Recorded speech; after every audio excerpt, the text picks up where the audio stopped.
Bonjour à tous et bienvenue sur ma nouvelle chaîne Le Monde des Anciens par Samina Italie 2, qui est la suite du Monde des Anciens par Samina Italie. Alors c'est vrai, pendant un moment, je pensais être au plus bas. Au plus bas parce que j'étais pas monté très très haut, je vivais modestement.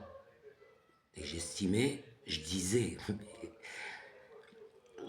que je ne pouvais pas tomber plus bas, parce que j'étais au plus bas selon moi. Alors déjà, ce que j'explique, je vivais modestement, je vivais du minima social, mais bon, c'était pas le minimum comme le RSA, hein, c'était l'AH, l'allocation adulte handicapé. Donc, je vivais de ça. Pour moi, c'était pas beaucoup.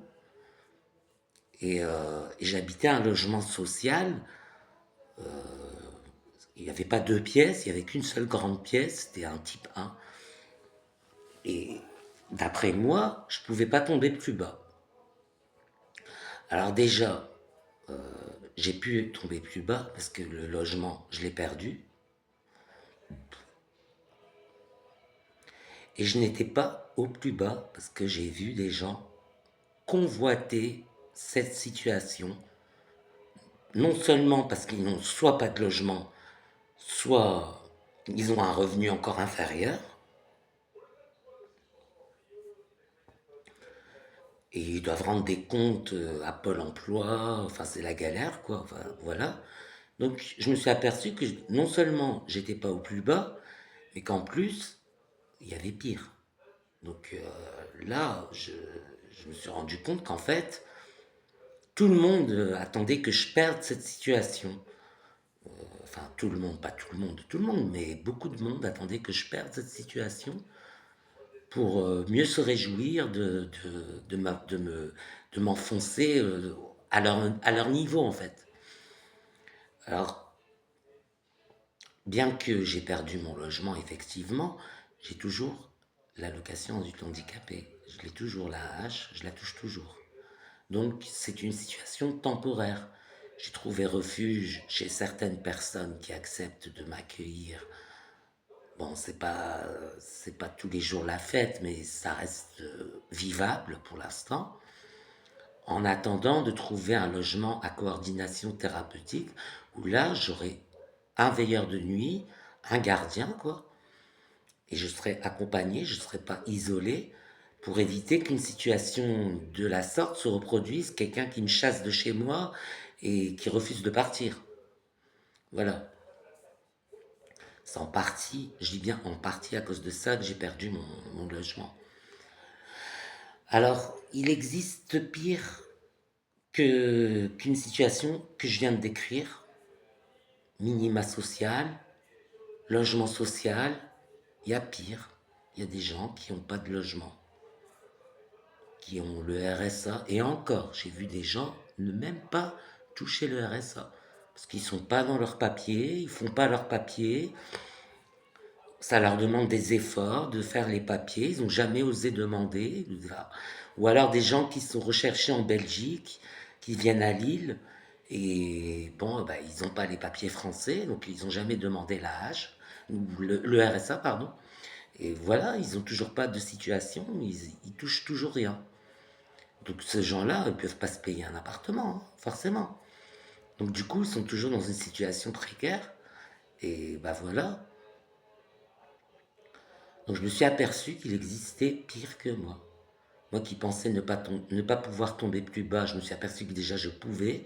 Et en plus, je me suis aperçu aussi qu'il existait des personnes qui avaient encore moins que moi. Alors là, c'est c'est vraiment la misère totale. C'est la misère sociale totale.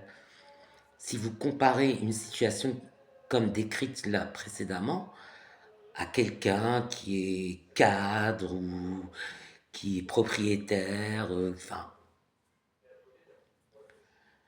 il y a tout un monde.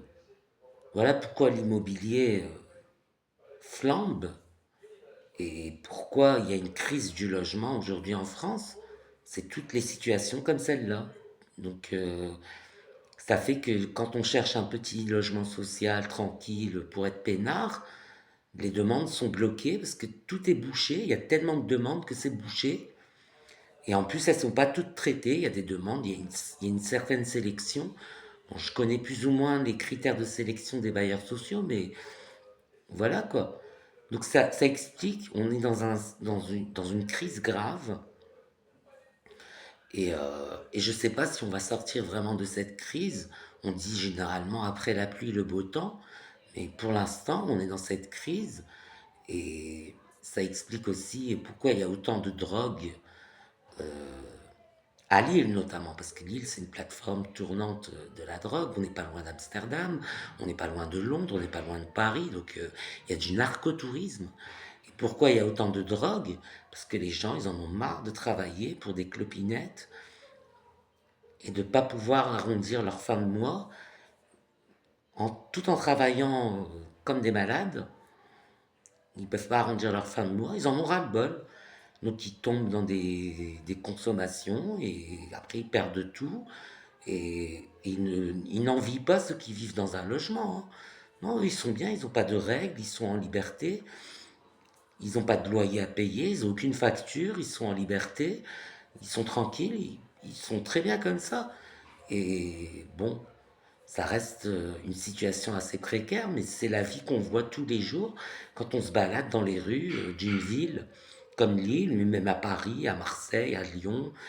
On voit des gens dans des situations comme celle-là demander des pièces pour se payer on sait quoi, mais c'est des gens qui ne souhaitent pas changer réellement de situation, contrairement à ce qu'on peut croire au premier abord.